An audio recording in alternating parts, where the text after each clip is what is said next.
Bienvenue sur EDJ FM, vous écoutez Le Temps Film. Autour de la table, nous avons Justine et Estelle. Bonjour les filles. Bonjour Laura. Salut.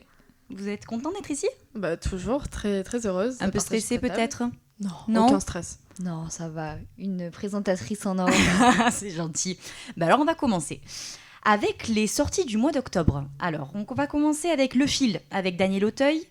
Ensuite le retour de Joaquin Phoenix et de Lady Gaga au cinéma avec Joker 2.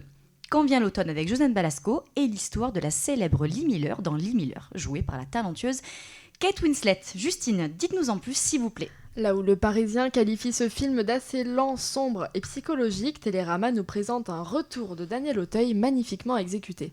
Inspiré d'une histoire vraie, Le Fil retrace l'histoire de Jean Monnier, un avocat obsédé par sa quête de vérité. La vie professionnelle de ce dernier bascule lorsqu'il doit assurer la défense d'un père de famille accusé du meurtre de sa femme. Le fil rouge de ce film, réalisé par l'interprète de Bébel, se veut être la difficulté résidant dans le métier d'avocat. Alors entre convictions intimes, preuves accablantes et foi en la bonté humaine, ces 115 minutes montrent que la tourmente d'un homme peut parfois en cacher une autre. Vous avez vu ce film, les filles ? Non. Alors pas du tout, mais ça a l'air vraiment intéressant. Bah, l'acteur vaut le détour surtout. Ouais, et puis l'intrigue a l'air sympa, honnêtement. C'est une enquête policière à la française, j'ai envie de dire. Ouais, mais un petit thriller comme ça. Bon. Ouais, puis de voir l'envers du décor, ça peut être pas mal. Puis c'est peut-être une thématique aussi qu'on voit pas forcément. Enfin, l'envers du métier d'avocat, c'est vrai qu'en général, l'avocat, c'est quand même un personnage qui est très charismatique, C'est très en place, entre guillemets. Et là, quoi, on le voit un petit peu vulnérable, c'est ça ? Un Ouais, petit peu, tout à fait, on le voit ok. dans ses tourments et dans ses questionnements les plus intimes. Ok, bah ça vaut le détour alors. Rendez-vous Vous nous a donné envie. On ira le voir. Alors, après le succès du premier volet, Joker Folie à deux était très certainement le film le plus attendu de cette fin d'année. Au programme, un plongeon dans le fort intérieur du personnage d'Arthur, noirci par l'adoration malsaine qui s'est créée autour de lui. Dans ce second volume, Joaquin Phoenix revêtit son costume de Joker pour une autre valse, cette fois-ci aux côtés de Lady Gaga. Et malheureusement pour lui, du maquillage, il va en falloir pour faire face aux critiques grinçantes et à la déception générale survenue après la sortie du film. Alors, chef-d'œuvre au cœur de Gotham City ou spin-off décevant, rendez-vous dans les salles pour en juger. Alors c'est vrai que j'ai entendu que des critiques sur ce film, c'est terrible. Moi aussi, c'est fou. 80%, il me semble que du film est basé sur une comédie musicale. Je suis pas très friande des comédies musicales, à vrai dire, mais... Alors je pense qu'avec Lady Gaga, on pouvait pas s'attendre à autre chose, Ça honnêtement. faisait partie des promesses Ouais. et des engagements du réalisateur, donc je pense que les gens ont peut-être un petit peu mal l'interprété en s'attendant à vraiment une suite du premier volet qui était... miraculeux, vraiment. Franchement Chef-d'œuvre. exceptionnel. Joaquin Phoenix a un jeu d'acteur très très intéressant dans le premier. Et peut-être qu'effectivement la symbiose ne s'est pas créée. Je ne l'ai pas vu, mais... Je pense, du coup, que si on parle un petit peu du jeu d'acteur, je suis pas très fan, du coup, de Joaquin Phoenix. Son dernier film en date, ça a été, du coup, Napoléon. Très décevant. Très décevant, et en fait, au final, au lieu de s'en prendre, on va dire, un peu au réalisateur ou à la trame du film, est-ce qu'on peut pas s'en prendre, justement, à l'acteur ? C'est compliqué, quand même, parce que Joaquin Phoenix, il déçoit beaucoup... contrairement à toi, Estelle, j'ai du mal avec le premier.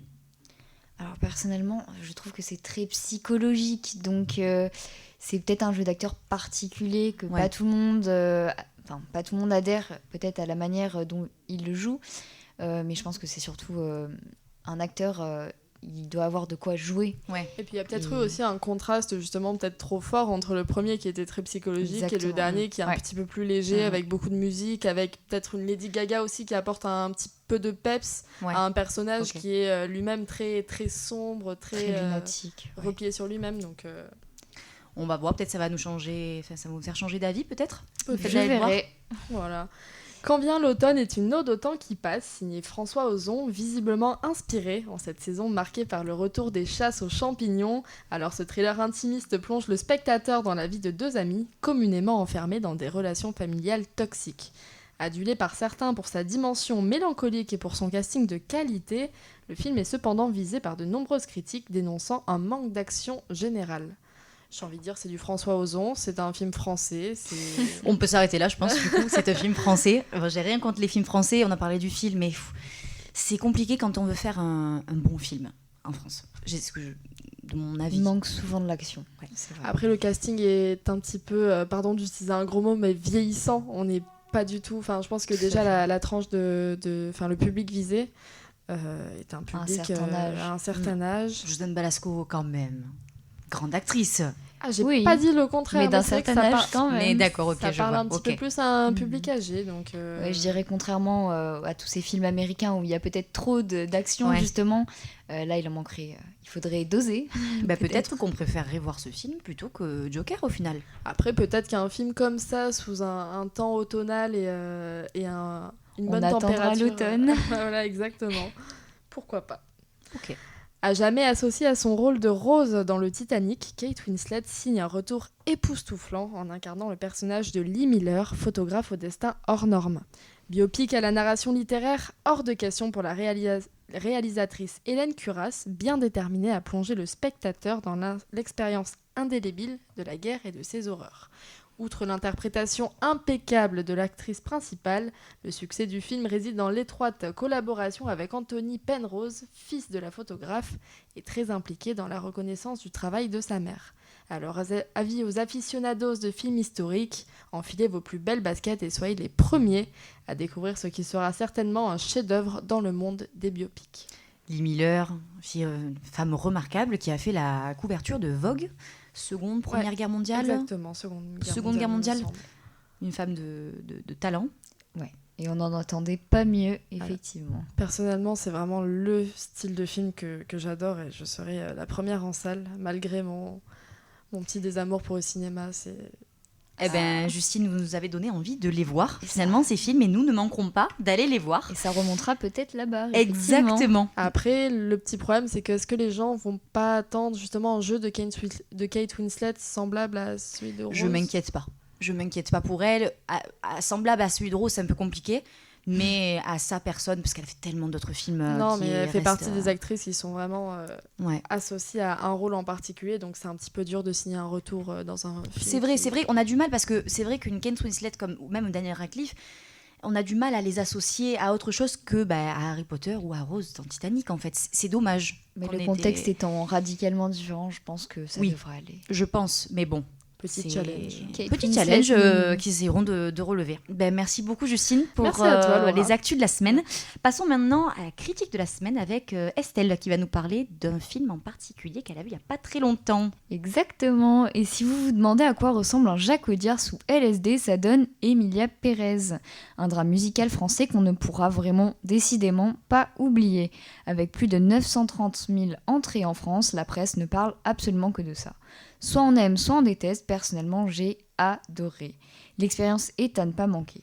Le pitch plutôt simple, dans un Mexique corrompu par les cartels, Rita, brillante avocate, enchaîne les succès en défendant les pires personnages du pays. Malgré son talent, elle est ignorée, c'est une femme noire qui plus est. Mais tout bascule lorsque Manitas, baron de la drogue, l'enlève pour lui demander d'assurer sa transition. Emilia Pérez, c'est ainsi qu'il faudra désormais l'appeler. La demande est complètement décalée dans ce contexte violent, et pourtant. Côté critique, les éloges pleuvent, scandaleusement stupéfiants, flamboyants, et j'en passe. C'est vraiment extrêmement original et rafraîchissant de voir un film qui ne porte pas de jugement. Ici, on ne cherche pas à donner de leçons, chacun est libre de réfléchir à ce qu'il faudrait vraiment changer dans la société. Pour certains, c'est une comédie musicale très atypique et prenante. Je trouve pour ma part qu'Emilia Pérez est une fable des temps modernes, vraiment déboussolante et surtout complètement barrée. Une sorte de cabaret burlesque où les rouages de l'homme s'activent en un engrenage parfait. Le jeu d'acteur est bluffant, le mal-être de Manitas transperce l'écran et on en devient nous-mêmes vraiment anxieux. D'apparence solide et assurée, à l'intérieur, rien n'est moins sûr. Une multitude de doutes et de douleurs rattrape les joies éphémères de cette femme pas comme tout le monde. D'ailleurs, petite question, est-ce que vous connaissez la particularité de l'actrice principale ? Pas du tout. Non. Alors en fait, Carla Sofia Gascon, c'est la première femme trans à recevoir le prix d'interprétation au Festival de Cannes 2024 et c'est vraiment mérité. Le monde bouge, change. Bien belle avancée. Ouais, c'est vrai. Exactement. Loin de débuter, l'actrice donc espagnole continue de se révéler dans ce thriller musical. Elle donne la réplique à Selena Gomez, femme de Manitas, magnifique. Ou encore à Zoé Saldana, avocate en quête de reconnaissance. Ce sont vraiment deux performances tout aussi brillantes et même brûlantes. Un prix d'interprétation féminine est d'ailleurs délivré à l'ensemble des actrices du film. C'est vraiment très bien dosé, il n'y a pas de latence, la trame défile aussi vite qu'Emilia Pérez et les autres ne courent à leur perte. Ce rythme effréné, brusque, déstabilise et rend la salle perplexe pour le meilleur comme pour le pire. Entre narcotrafiquants torturés, épouses brisées, avocats délaissés, Jacques Audiard réussit à introduire les sentiments universels dans ces marginaux de la société. On s'y attache, on les déteste, on compatit et on en rit en pleurant. C'est une tragédie crue, d'une douceur violente ou d'une cruelle délicatesse. C'est vrai que j'en ai entendu des commentaires sur moi, ce film. C'est vrai que sur le papier, c'est pas du tout le genre de film vers lequel je me tournerais, c'est vrai. Mais je pense que l'originalité peut-être est à souligner. Alors l'expérience est vraiment à vivre. Ouais. Je pense qu'effectivement, il faut accepter le côté très burlesque, théâtral, qui finalement permet d'aborder des sujets quand même très durs. Les cartels, la drogue, la violence, c'est vraiment pas du tout les bisounours. Là, c'est pas rose. Et il faut vraiment pas être puriste, entre guillemets, des classiques. Est-ce que c'est pas justement aussi cette légèreté qui permet d'aller plus peut-être en profondeur de ces sujets qui sont un petit peu pas tabous, mais c'est vrai que le narcotrafic, à part la série Narcos sur Netflix, c'est quand même un petit peu sombre. C'est pas forcément un sujet qui est très abordé dans le cinéma. Alors tout à fait, je trouve qu'effectivement ça rend peut-être plus, plus universel finalement les causes qui sont défendues, et du coup on se sent beaucoup plus concerné, on va beaucoup plus en profondeur même dans nos réflexions pendant qu'on visionne le film finalement. Mais d'un autre côté, ça le rend pas plus léger, ça le rend même des fois plus sombre, parce que ça enfonce les sentiments. C'est un peu un monde d'hommes accompli par des femmes au final. Et c'est un peu ça remet en question vraiment toute la place de la société, toute la hiérarchie, qui fait quoi, comment est-ce qu'on peut changer les choses. Et ça montre vraiment un homme qui devient une femme et qui devient quelqu'un qui finalement se repentit. Donc c'est encore... un autre sujet, et c'est vraiment très très intéressant. Je trouve ça bien aussi qu'il y ait Selena Gomez, parce que quand on parle de Selena Gomez, c'est vrai que j'ai tendance à dire oh tiens, j'ai envie d'aller le voir, et surtout qu'elle a été applaudie surtout par sa prestance et par son chant, par sa danse. Exactement, elle est vraiment bluffante, elle est finalement présente là où on ne l'attendait absolument pas, et son rôle est complètement déboussolant. C'est vraiment une femme brisée en quête d'émancipation, mais qui vraiment devient folle à quelques moments, et c'est vraiment une performance artistique mémorable. Et moi j'ai une petite question pour toi, Estelle. Donc tu nous parles de ton expérience. Oui. Quand tu es allée voir le film, le public dans la salle, on était sur quelle tranche d'âge? Plutôt un public féminin, masculin Très varié. Des hommes, des femmes, des personnes âgées, des personnes... milieu d'âge entre guillemets, ou même des jeunes. Il y avait vraiment de tout, et les avis étaient très hétéroclites, donc aujourd'hui c'est un monde très hétérogène, il y a de tout. Non, mais je trouve ça bien aussi qu'une large catégorie de personnes justement s'intéressent à ce genre de film et osent franchir le pas pour j'ai aller été voir. assez surprise effectivement. Eh ben, merci beaucoup Estelle pour cette magnifique critique. On ira le voir. Je vous encourage vraiment envie. Oui. Tu nous as vraiment donné envie. À présent, on va passer aux séries, et des séries qui vont continuer ou même se finir. D'après Télé Loisirs ou encore Allociné, la saison 2 de la série Mercredi est en cours de tournage.